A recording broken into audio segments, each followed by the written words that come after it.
이제 오늘부터서는 계시록 서론을 시작하려고 합니다.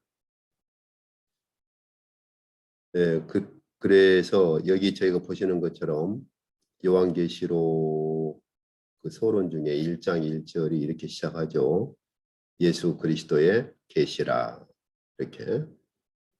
그러면서 이는 하나님이 그에게 주사 반드시 속히 될 일을 그 종들에게 보이시려고 그 천사를 그 종 요한에게 보내어 지시하신 것이라. 이렇게 나와 있죠. 여기 이제 한글이나 영어에서는 구분이 안 되는데 그리스어 성경에서는 사도 요한이 예수 그리스도의 계시라 이 말을 쓸 때 굉장히 독특한 말을 써요. 아포칼립시스라 이 말을 쓰는데 이건 사실은 요한계시록에만 등장하는 말입니다. 그러다 보니까 이제 어떤 신학자들 같은 경우는 이것을 묵시라는 개념으로 잘 안 보려고 해요.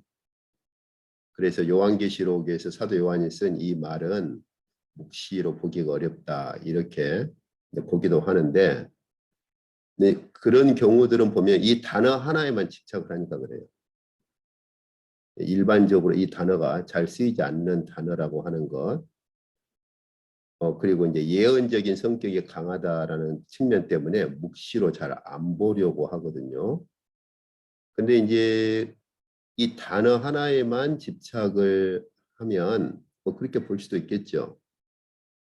근데 이제 저희가 지금까지 살펴보았고 앞으로도 볼 것처럼 이 단어를 어떤 배경에서 쓰고 있느냐 하는 것을 봐줘야 됩니다.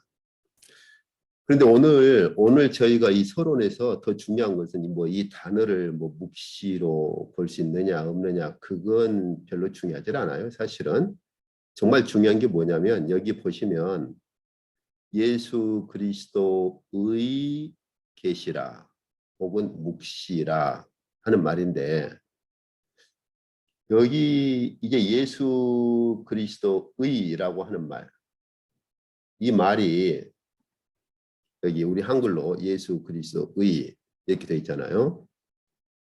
이제 그리스어에서는 이걸 이제 그 윕실론을 소유격을 표현할 때 쓰거든요. 그런데 문제는 예수 그리스도의 이 말은 둘 중에 하나로 해석을 할 수가 있어요.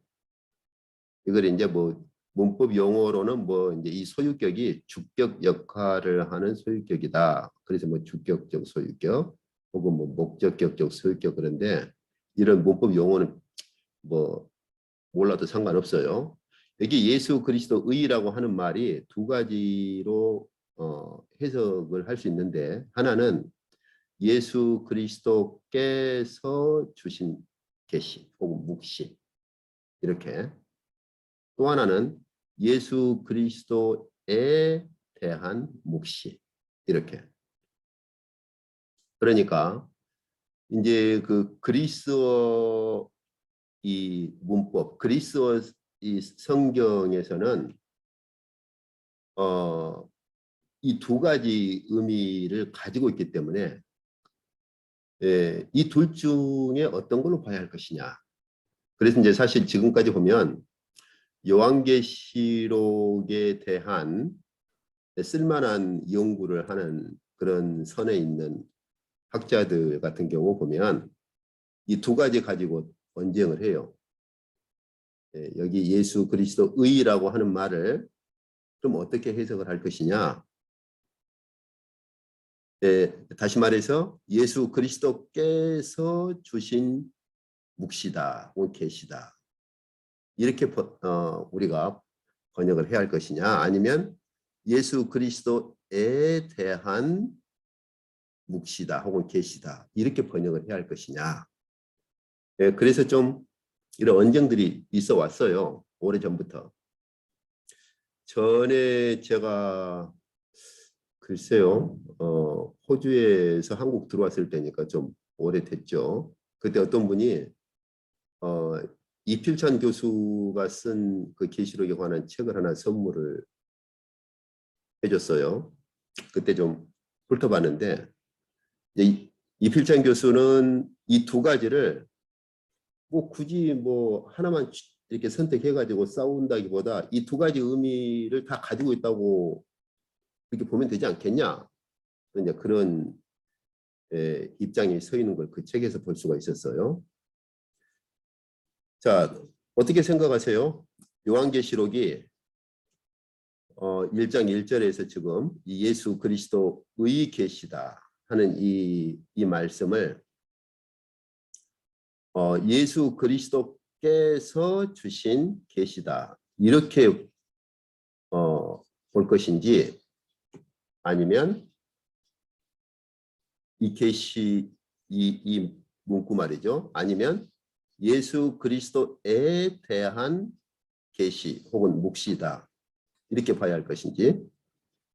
근데 사실 그 좀 계시록 분야에 쓸만한 학자들이 각각 자기 입장을 가지고 이 두 가지로 언쟁을 한다는 말은 이 두 가지의 가능성이 있다는 말이죠.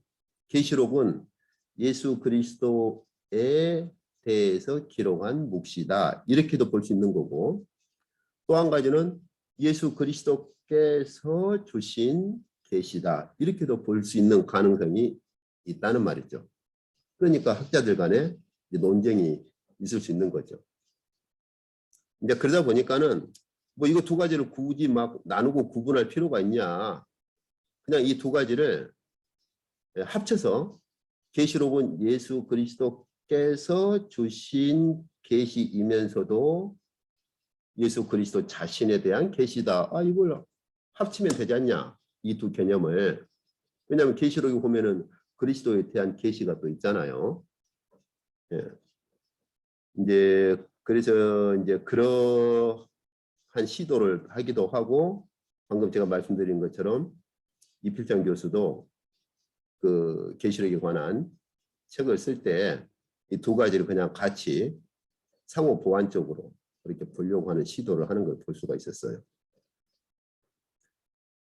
그런데 이 문구만 가지고 씨름을 하니까 그래요.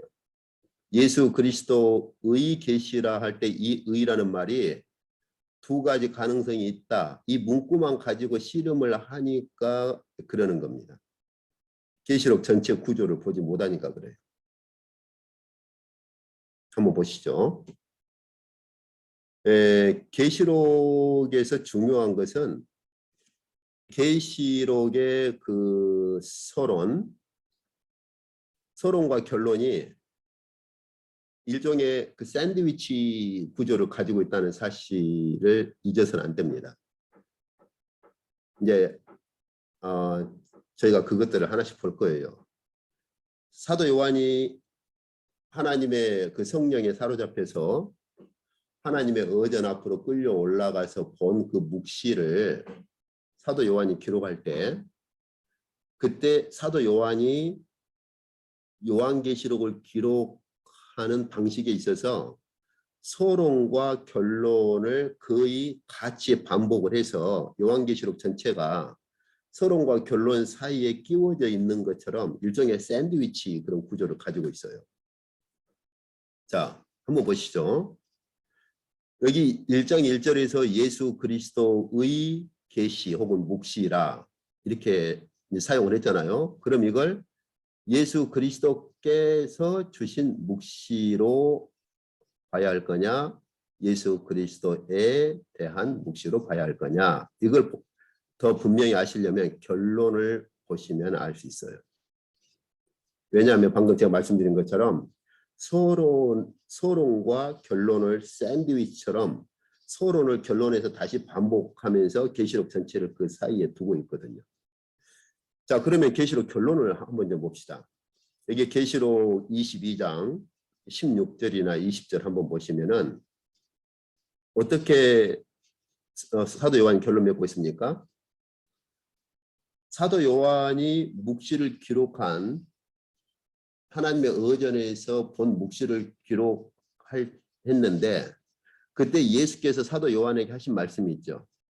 나 예수는 내 사자들을 보내어 이것들은 지금 이제 요한계시록 결론에서 말하는 요한계시록에서 보여주신 묵시들을 말하거든요. 그러니까 나 예수는 내 사자들을 보내서 요한계시록 이것들을 너희에게 증언하게 하였노라. 그리고 22장 20절에 보시면 이것들을 증언하신 분, 이분은 지금 그리스도를 가리키죠. 이 요한계시록을 증언하신 분께서 말씀하시되 내가 진실로 속히 오리라. 이렇게 사도 요한이 결론에서 계시록의 특성을 결론 짓고 있는 것이죠. 마무리를 그렇게 하고 있는 거예요. 그래서 사도 요한은 그 계시록의 끝부분에 가서 처음에 1장 1절에서는 예수 그리스도의 계시다. 이 말은 방금 제가 지금까지 말씀드린 것처럼 예수 그리스도께서 주신 계시 아니면 예수 그리스도에 대한 계시 두 가지 의미를 가지고 있는데 결론에 가서 사도 요한이 어떻게 좀 기록하고 있습니까? 예수께서 이 말씀을 주신 것으로 증언하신 것으로 그리고 22장 20절에서 계시록 이것들을 증언하신 분 그 예수께서 내가 속히 오리라. 그래서 이 서론과 이 A와 A-라고 제가 구분을 했잖아요. 서론에서 예수 그리스도의 계시라 이렇게 사도 요한이 계시록을 기록할 때 사도 요한은 어떤 계시록을 기록했느냐? 예수께서 증언하신 계시록. 예수께서 사도 요한에게 말씀하신 계시록. 예수께서 직접 그렇게 말씀하셨잖아요. 나 예수는 이것들을 즉 요한계시록에 있는 이것들을 너희에게 이렇게 증언하게 했다. 내 사자들을 보내서. 그죠? 그리고 22장 20절에서 이것들 요한계시록을 증언하신 분이라고 사도 요한이 그렇게 말을 하고 있죠. 요한계시록을 증언하신 분께서 내가 속히 오리라. 그렇게 말씀을 하셨다는 거죠. 자, 그래서 서론과 결론을 동시에 보면 여기서 예수 그리스도의 계시라라고 말할 때 이 의미는 뭐 둘 다 합치면 뭐 좋지 않겠냐 그렇게 말할 수 있겠으나 뒤에 가보면 합쳐버리면은 중요한 개념이 손상돼요. 어쨌든 지금 이 단계에서는 서론과 결론을 동시에 봤을 때 여기 예수 그리스도의 계시라라는 이 말은 예수 그리스도께서 주신 계시라 이렇게 보는 것이 훨씬 더 정확하다고 말할 수 있습니다. 이 개념을 좀 가지고 계셔야 돼요. 이건 이제 뒤에 가면 이 부분이 중요한 역할을 합니다. 자, 그래서 저희는 이제 요한계시록 시작에서 요한계시록은 예수 그리스도께서 주신 계시라 이렇게 이제 시작을 한다는 걸 볼 수 있죠. 근데 이렇게 하고 나면 그거야 뭐 당연한 거 아니야? 이렇게 말할 수 있겠죠. 맞아요. 당연한 거예요.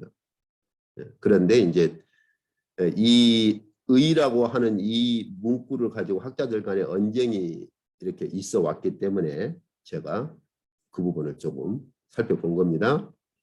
자, 그래서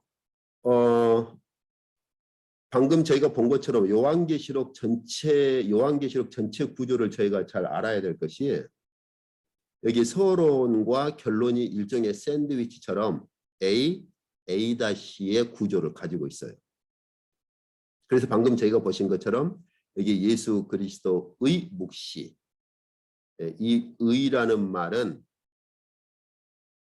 두 가지 의미를 가지고 있지만 이 A가 반복되는 A- 부분, 결론 부분 이 부분만이 아닙니다. 이제 저희가 한 단계 볼 거예요. 다른 부분도 이 계시록 서론에 있는 게 결론에서 거의 같이 반복이 돼요. 꼭 이거 하나만이 아니에요. 일단 봅시다. 그래서 서론의 이 예수 그리스도의 계시, 이 의라는 말은 결론 부분에서 사도 요한이 어떻게 반복하느냐를 봐야 정확히 알 수 있는 거예요. 그렇지 않고 여기 이 문구만 가지고 1장 1절의 문구만 가지고 씨름하면 얼마든지 봐라. 계시록은 예수 그리스도께서 주신 거잖아. 근데 또 한쪽에서는 아니잖아. 계시록은 예수 그리스도에 대해서 기록한 것이잖아. 이런 씨름이 얼마든지 가능한 거예요. 그렇지만 요한계시록 서론과 결론 전체 구조를 본다면 사도 요한이 1장 1절에서 예수 그리스도의 계시다 혹은 묵시다 이렇게 말한 의도는 결론을 비춰봤을 때 예수 그리스도께서 주신 계시로 이해를 해야 합니다. 그래서 방금 제가 말씀드린 것처럼 이거 당연한 거잖아. 예. 근데 이 당연한 것을 저희가 조금 더 진지하게 이렇게 이해를 못하면 뒤에 보면 알겠지만은 중요한 개념 하나가 손상이 돼요. 자, 그래서 제가 방금 말씀드렸던 것을 이제 다시 지금 재반복하는 거예요. 이 서론에 있어서 묵시적 특성, 요한계시록 1장에서 서론의 이런 묵시적 특성이 결론, 요한계시록 22장에서 다시 그대로 반복되는 이런 샌드위치 구조를 가지고 있고 그 사이에 요한계시록이 나머지가 끼워져 있는 겁니다. 이 부분이 중요하기 때문에 제가 좀 자꾸 반복을 하는 거예요. 그래서 방금 제가 말씀드린 거죠. 서론에 있어서 이제 최종 저희가 결론 맺을 수 있는 게 뭐냐.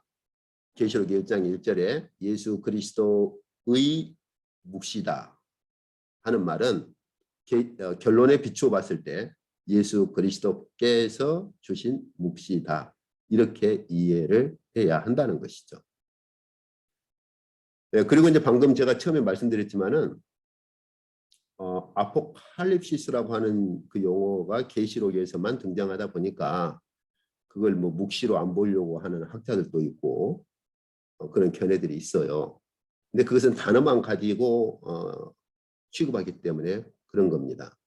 이제 저희가 앞으로 보겠지만은 계시록은 묵시적 특성으로 가득 찬 것이 계시록이에요. 자, 그래서 이제 저희가 이렇게 정리를 할 수가 있어요. 이제 여기서 저희가 이 중요한 것을 좀 정리를 할 수 있는 게 그러면은 요한계시록에 나타난 묵시의 특징이 뭐냐 하는 겁니다. 자, 그러면 제가 요한계시록을 보시면 요한 이 계시록에 나타난 이 묵시를 주시는 분, 주체자가 누구냐? 하나님으로 나와요. 하나님이 예수 그리스도에게 주셔서 이렇게. 그리고 요한계시록 22장 6절에서도 하나님이 그 종들에게 보이시려고 주어를 하나님으로 쓰고 있어요. 그렇기 때문에 아까 제가 말씀드린 것처럼 봐라. 주어가 하나님이잖냐. 그러니까 예수 그리스도의 하는 것은 이런 주격적 소유격, 예수 그리스도께서 주신 계시로 볼 수 없고 예수 그리스도에 대한 계시로 봐야 하지 않느냐라고 주장을 했던 겁니다. 그런데 자, 묵시의 주체자가 하나님으로 이렇게 있어요. 자, 그런데 그 묵시의 중보자로 누가 나오느냐? 묵시의 중보자.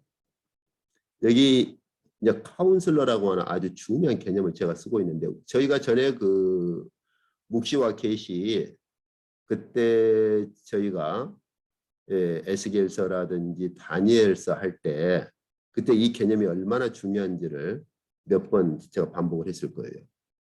자, 보세요. 하나님께서 여기서 그라고 하는 거 그리스도로 가리키죠. 하나님께서 그리스도에게 주셨다는 거예요. 이런 점에서 그리스도를 묵시의 중보자다. 이렇게 말할 수 있겠죠. 그죠? 그런데 결론에 가면요. 예수께서 어떻게 말씀하세요? 나 예수는 이 계시록에 있는 이것들을 증거하게 했다. 또 이 계시록 이것들을 증거하신 분, 사도 요한은 계시록을 누가 증거했다고 말을 하느냐? 그리스도께서 증거했다고 그렇게 기록을 하고 있는 거예요. 이것들을 이 요한계시록 이것들을 증거하신 예수 그리스도께서 가라사대 내가 속히 오리라 이렇게 해요. 어떻습니까? 조금 혼란스러울 수 있죠. 그렇죠? 아니 분명히 여기서 계시록 1장 1절이나 22장 6절에서는 하나님께서 주셨다. 하나님께서 하셨다.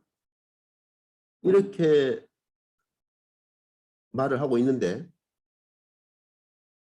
다시 계시록 여기 22장 6절에서는 그랬다가 22장 16절에 가니까 나 예수가 증거하게 했다. 혹은 이것들을 증거하신 분이 누구냐? 예수 그리스도신데 그 예수 그리스도께서 내가 진실로 속히 오리라 이렇게 말씀을 하셨다는 거예요. 어떻게 된 것인가? 바로 이것 때문에 이 중보자의 개념, 카운슬러라고 하는 개념을 이해를 잘 해야 한다 그 말입니다. 저희가 전에 그 묵시와 계시에서 카운슬러에 대해서 제가 방금 말씀드린 것처럼 상당히 중요한 개념이라고 했고 제가 시간을 가지고 그때 좀 몇 번 반복을 했을 거예요. 여기 그 카운슬러라고 하는 것은요. 오늘날 우리 그 카운셀러 그러면은 무슨 문제가 있을 때 상담해 주는 사람 뭐 이제 그렇게 보통 그런 용어를 쓰잖아요. 예. 상담자 뭐 이렇게. 그것은 현대적인 개념이에요. 예, 현대적인 개념이고 예, 고대적인 개념으로서 이 카운슬러는 상담자가 아니에요. 상담자가 아니라 옛날 그 왕 이런 그 임금이 있는 그런 배경, 그런 그 고대 배경에서 카운슬러는 한마디로 왕을 대신하는, 그래서 제가 그때 아마 그런 용어도 썼을 거예요. 그 삼국지 같은 데서는 군사라는 용어를 쓰기도 합니다. 군사.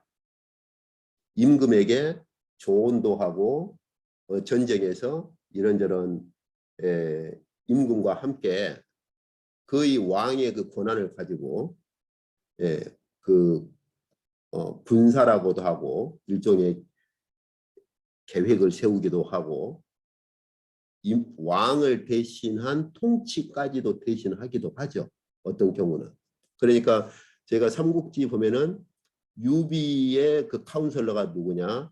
제갈공명이잖아요. 그러니까 전쟁에 나갈 때 유비가 직접 참전을 안 하고 제갈공명이 군사들을 끌고 전쟁에 그렇게 출정할 때는 제갈공명이 왕의 모든 권한을 다 가져요.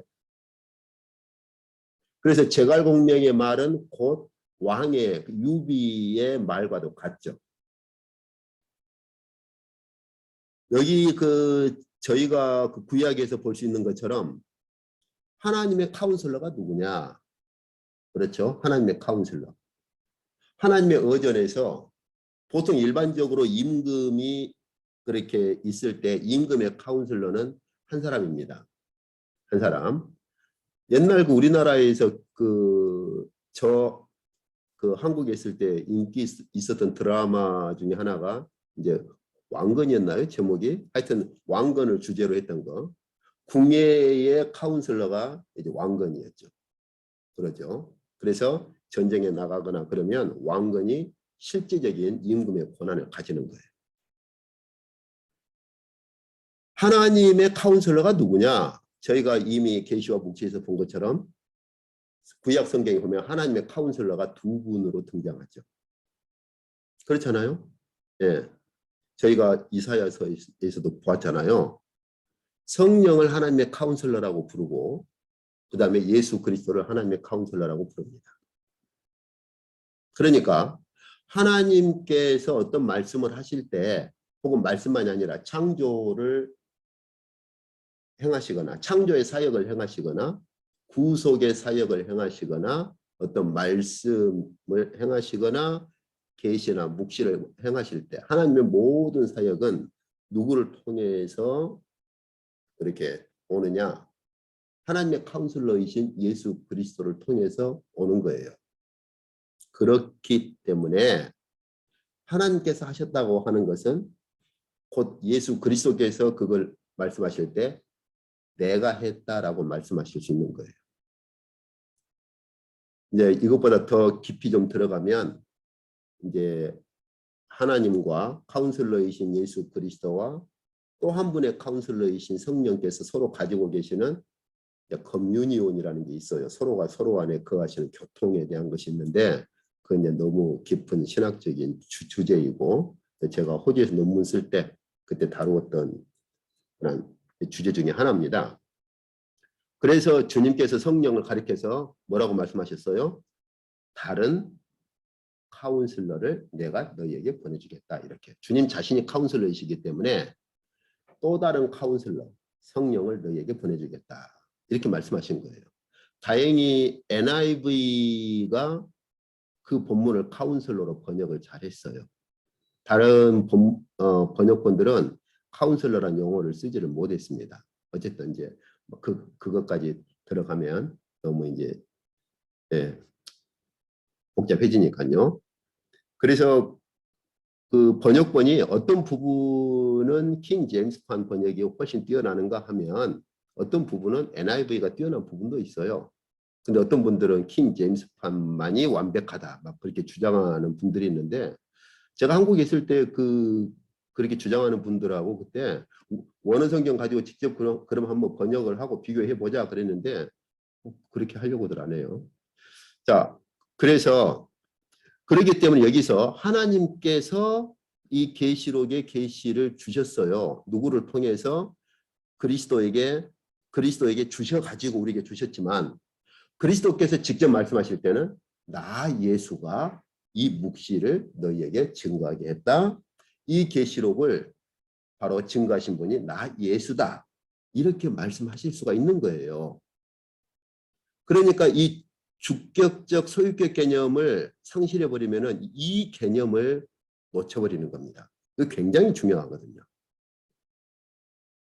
물론 그러면서도 계시록에는 예수 그리스도에 대한 계시가 있는 건 사실이에요. 그러나 이 본문을 정확히 볼 때 예수 그리스도의 계시라 이 본문을 저희가 정확히 보려면 결론을 봤을 때 직접 예수께서 그렇게 말씀하시는 거예요.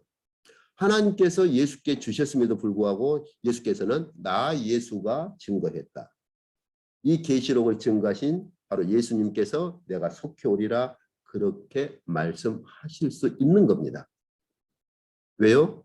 예수 그리스도께서는 하나님의 카운슬러이시니까. 편의상 제가 중보자로 번역을 했지만 카운슬러이시니까. 이건 참 어떻게 번역을 못하겠어요? 우리 한글로. 그렇기 때문에 지금도 그런 용어를 많이 쓰는 것 같아요. 뭐 중보기도. 우리가 중보기도를 한다. 저는 참 그 용어를 조금 신중하게 썼으면 좋겠어요. 중보는 오직 한 분이시라. 그러죠? 예. 그게 성경의 가르침인데 우리가 중보기도를 한다. 누군가를 위해서 기도한다라고 하는 걸 성경에서 뭐라고 하느냐? 강구라고 그럽니다. 강구. 기도하고 강구의 차이는 강구는 그래서 우리 한글 성경에 보면은 강구로 구분해서 번역을 했어요. 참 잘했어요. 그것은. 저 개역판. 네. 빌립보서에 보면은 강구라고 기도하고 분리해서 강구라고 번역을 했는데 참 잘 됐어요. 그건. 우리가 다른 사람을 위해서 기도하는 건 중보가 아니고 강구한다라고 말을 해야죠. 강구한다. 예. 다른 사람의 그 어려움이나 어떤 고난을 위해서 기도할 때는 강구한다라고 그렇게 하는 거예요. 그다음에 그 묵시의 전달자가 누구냐? 하나님께서 그리스도에게 주셔서 누구를 통해서 천사를 보내어 지시하신 것이다. 이것도 결론에서 똑같이 반복합니다. 그렇죠? 하나님께서 이런 계시록 있는 것들 묵시를 보여주시려고 천사를 보내셨다. 똑같이 지금 서론에 있는 것이 결론에 똑같이 지금 반복되잖아요.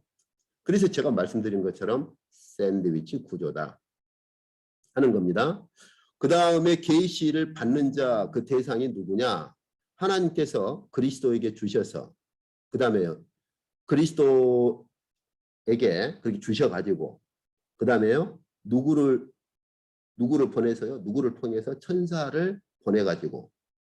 근데 이 묵시를 받는 대상자가 누굽니까? 바로 하나님의 종들에게. 이 똑같은 개념이 다시 결론에서 반복되잖아요. 지금 하나님께서 그의 종들에게 보여주시려고 천사를 그렇게 보내셨다는 거죠. 근데 이제 서론에서 그리스도에게 주셨다는 말을 그리스도께서는 직접 내가 증거했다라고 말씀을 하시는 그 차이뿐이고, 서론에 있는 게 그대로 결론에 반복되고 있어요. 예. 그리고 이제 전에도 제가 몇 번 말씀드렸지만 여기서 보이신다라고 하는 것은 묵시적 특성을 나타내는 그런 표현법이다라고 했었죠. 예. 자, 그러면 이제 저희가 지금까지 보신 것처럼 하나님께서 그 종들에게 보여주신다. 혹은 사도 요한이 자기가 본 것을 다 증언했다. 예, 이것들은 바로 묵시적 특성을 표현하는 용어들이다 그랬잖아요. 이게 그대로 또 결론에 반복돼요. 하나님께서 그 종들에게 반드시 속게 되어질 일을 보이시려고 하셨고 22장 6절, 22장 8절에서는 이것을 보고 들은 자는 나 요한이다. 이렇게. 어떻습니까? 서론에 있는 표현이 그대로 결론에 반복되는 거 볼 수 있죠. 꼭 한 가지만이 아니라 계속. 그래서 제가 거듭 말씀드렸지만은 요한계시록 서론의 개념을 정확히 이해를 하시려면 결론을 같이 보세요. 샌드위치 구조이기 때문에. 그래서 아까 제가 예수 그리스도의 계시다 이 개념도 결론을 보면 사도 요한은 예수 그리스도께서 계시하신 것으로 결론에서 말을 하고 있는 거예요. 근데 그 단어 하나만 가지고 씨름을 하니까 학자들 간에 이런저런 언쟁이 있는 거예요. 그래서 제가 이 계시록 서론에 있는 이 개념을 샌드위치 구조를 따라서 결론의 개념을 가지고 서론을 같이 비추어 보는 이런 쪽의 계시록 책을 제가 보지를 못했어요. 근데 사도 요한은 사실 그렇게 기록을 했거든요. 그러잖아요, 지금. 이것만이 아니고 저희가 지금까지 보신 것처럼 다 보세요. 여기 1장 1절에 있는 표현이 22장. 여기도 1장 1절에 있는 표현이 22장 6절에. 그러잖아요, 지금. 그대로 지금 반복되고 있잖아요, 다. 또 이 표현도 22장 6절, 8절에 반복되고 있잖아요. 그러니까 1장 1절과 2절의 구조가 그대로 보세요. 하나님께서 보여주시려고 하셨다. 하나님께서 보이시려고 하셨다. 그죠? 일치하죠? 그 다음에요. 요한은 자기가 본 것을 증언했다. 이걸 보고 들은 자는 나 요한이다. 어떻습니까? 같아요. 그렇잖아요, 지금. 그럼 요한이 의도적으로 서론에 쓴 것을 결론에서 다시 반복하면서 마무리한다고 그렇게 볼 수 있잖아요. 요한계시록이 그렇게 이루어져 있어요. 요한계시록이. 자, 그 다음에 요한계시록 서론에 있는 묵시적 특성 세 번째가 뭐냐면은 복을 선언한다는 것입니다. 그래서 여기에 예언인데 이 예언의 말씀을 읽는 자와 듣는 자들과 지키는 자들은 복이 있다. 왜냐하면 때가 가까움이라. 여기 개역성경 번역에서는 여기 복수를 빼버렸어요. 다. 읽는 자, 듣는 자, 지키는 자 이렇게. 근데 이건 심각한 실수입니다. 가벼운 실수가 아니에요. 한번 여러분 생각해 보세요. 우리가 머릿속에 좀 그려봅시다. 한 사람이 앞에서 계시록을 읽어요. 그러면은 한 사람이 듣는 게 아니라 듣는 자들이 있어요. 회중이 있단 말이죠. 회중. 그렇죠? 어떤 장면이 머릿속에 떠오릅니까? 예배 아닙니까? 공예배. 그렇잖아요. 지금 여기 이 예언의 말씀을 읽는 자, 즉 앞에 오늘 우리식으로 표현한다면 강당에서 읽는 자, 이 계시록의 말씀을 강단에서 읽는 자, 그 다음에 듣고 있는 회중들, 그리고 그 말씀을 함께 지키는 자들이여 복이 있도다. 근데 여기 어떤 자들은 복이 있나니 이렇게 번역을 했는데 이것도 상당히 아쉬운 번역이에요. 원어 성경에서는 선언문입니다. 복의 선언문. 오 복이 있도다. 이 예언의 말씀을 읽는 자와 듣는 자들과 지키는 자들이여 이렇게 복을 선언하는 선언문이에요. 근데 여기서 읽는 자, 여기서 이 예언의 말씀을 읽는 자, 듣는 자, 지키는 자는 복이 있나니 이렇게 번역을 하다 보니까는 복의 선언문의 그런 아주 중요한 그 선언문의 특성들이 다 상실되고 있는 거죠. 근데 이 복의 선언이 서론에서 사도 요한이 기록한 이 복의 선언을 보세요. 결론에서도 똑같이 또 마무리하고 있습니다. 이것도 복의 선언문이에요. 오 복되도다. 보라 내가 속히 오리니 그리고 나서 오 복되도다. 이 두루마리의 예언의 말씀을 지키는 자여 이렇게. 여기서는 공예배 상황을 말했고 왜냐하면 읽는 자와 듣는 자들 때문에 그래요. 여기 읽는 자와 듣는 자들 이 두 가지 때문에 공예배의 상황을 말을 하는 겁니다. 그런데 결론에서는 읽는 자와 듣는 자들은 빼고 지키는 자들에게 초점을 맞추고 있는 거죠.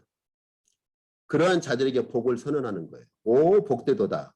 이 예언의 말씀을 지키는 자여 이렇게요. 왜요? 이 의미가 함축되어 있는 거죠. 지금 종말의 때가 가까웠기 때문이다. 이 종말의 시대에 이 예언의 말씀을 지키는 자여 복되도다 이렇게. 이 복의 선언이 이와 거의 같은 복의 선언이 처음으로 그 선언된 본문이 어디냐? 시편 1편입니다. 저희가 너무나 잘 알고 있잖아요. 복 있는 자는 그렇게 되어 있는데 그것도 사실은 복의 선언문이에요. 예, 복되도다 어떤 자여 이렇게. 근데 그것이 정확히 반복되는 게 어디냐? 산상보훈입니다.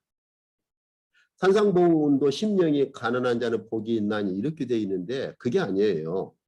오 복되도다 심령이 가난한 자들이여 왜냐하면 하나님의 나라가 너희 것이기 때문이다. 이런 문장이에요. 그런데 계시록에서 하나님께서 묵시를 주시면서 마지막으로 이 복의 선언을 완성하시는 거예요. 복되도다. 공예배에서 이 계시록의 말씀을 읽는 자여 그리고 듣는 자들이여 그리고 공예배에서 이 계시록의 말씀을 읽고 듣는 자들이 이 말씀을 지키는 자들이야. 이렇게요. 자, 그래서 저희가 지금까지 보신 것처럼 계시록에 있는 묵시적 특성이 무엇이냐 하는 것들을 이제 저희가 보았잖아요. 그래서 저희가 보신 것처럼 잠깐만요. 저 마지막 페이지인데 예. 이제 저희가 정리를 해볼 수 있는 것처럼 먼저 1장 1절에서 예수 그리스도의 이거 묵시로 분명히 보셔야 됩니다. 이제 지금까지 저희가 묵시적 특성을 쭉 봤잖아요. 예수 그리스도의 묵시다 이렇게 말할 때 이 의라고 하는 것은 결론에 비춰 봤을 때 예수 그리스도께서 주신 묵시다 이렇게 보시는 것이 가장 정확합니다. 그래서 방금 저희가 보신 것처럼 결론에서 하나님께서 예수 그리스도를 통해서 주셨지만 예수께서 직접 말씀하실 때는 바로 내가 증언한 것이다. 예수께서 직접 증언한 것으로 말씀하실 수가 있는 거예요. 무엇 때문에 그런다고 그랬죠? 예수께서 하나님의 대언자이시고 중보자이시고 하나님의 카운슬러이시니까. 그러니까 가령 아까 제가 말씀드린 것처럼 제갈공명이라든지 왕건이 왕 없이 군사들을 데리고 전쟁터에 갔을 때 왕은 그 궁에 있고 데리고 갔을 때 어떻게 말하겠어요? 내 말이 곧 어명이다 그러지 않겠어요? 그러잖아요, 실제로. 그렇기 때문에 하나님께서 예수 그리스도를 통해서 주신 이 묵시는 예수께서 어떻게 말씀하실 수가 있어요? 내가 준 묵시다. 내가 너희들에게 준 것이다 라고 말씀하실 수가 있는 겁니다. 이런 묵시 안에서 이 관계를 모르니까 이제 그것은 조직신학적인 건 아니냐 이렇게 치부를 한다든지 그래 버리면 이제 대책이 없는 거죠. 저희는 이 삼위 하나님의 관계를 이해를 잘 해야 됩니다. 그래서 하나님께서 그리스도를 통해 주신 이 묵시는 예수께서 주신 묵시와도 동일시 되는 거예요.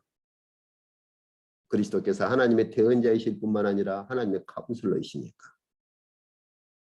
그래서 결론에서는 나 예수는 이것들을 증언하였다고 그렇게 말씀하셨고 이 계시록을 증언하신 분을 사도 요한은 누구로 말합니까? 그리스도로 말하는 거예요. 그러면서 그리스도께서 내가 속히 오리라 그렇게 말씀하셨다는 것이죠. 자, 그래서 이제 저희가 지금까지 쭉 보았습니다만은 그래서 이 관계를 잘 이해를 하셔야 됩니다. 그렇기 때문에 두 가지 표현이 가능한 거예요. 하나님께서 주셨다, 서론과 결론에서. 그렇지만 하나님께서 그리스도에게 주셨다. 그에게 여기서 그라는 말은 그리스도를 가리키잖아요. 이 말은 결론에서 예수께서 내가 증거했다라고 말할 수 있는 거고 또 사도 요한도 이것들을 증거하신 분을 그리스도로 말하면서 그리스도께서 내가 속히 오리라 이렇게 말씀하셨다는 거죠. 이 관계들을 모르기 때문에 이것들에 대한 글들을 보면은 굉장히 혼란들을 겪고 있다니까요. 이 관계들을 이해를 못하고 있어요. 예, 그래서 묵시의 전달자는 당연히 천사이고 묵시를 받는 대상은 바로 하나님의 종들이죠. 예. 그리고 이제 또 다른 묵시의 특성이 뭡니까? 바로 하나님께서 보여주신다. 서론과 결론에서 보여주신다 하는 것이죠. 또 요한도 자기가 본 것이다. 결론에서도 보고 들은 자는 요한이다. 이렇게. 이건 저희가 지금까지 묵시와 계시에서 전에 구약에서 다 본 것 아닙니까? 이 표현들은 어떤 표현이라고 그랬죠? 묵시를 볼 때 쓰는 독특한 표현이라고 했잖아요. 그러니까 상당히 좀 괜찮은 학자인데도 아포칼립시스라는 용어는 계시록에만 등장한다. 그렇기 때문에 이걸 묵시로 보기는 힘들고 일종의 예언과 같은 것이다. 왜? 요한이 주로 예언적인 성격을 많이 기록을 하니까 이렇게 전개하는 것은 단어만 가지고 이렇게 전개를 하는 거예요. 계시록 전체 본문의 특성을 안 보는 거죠. 좀 상당히 좀 아쉽죠? 예.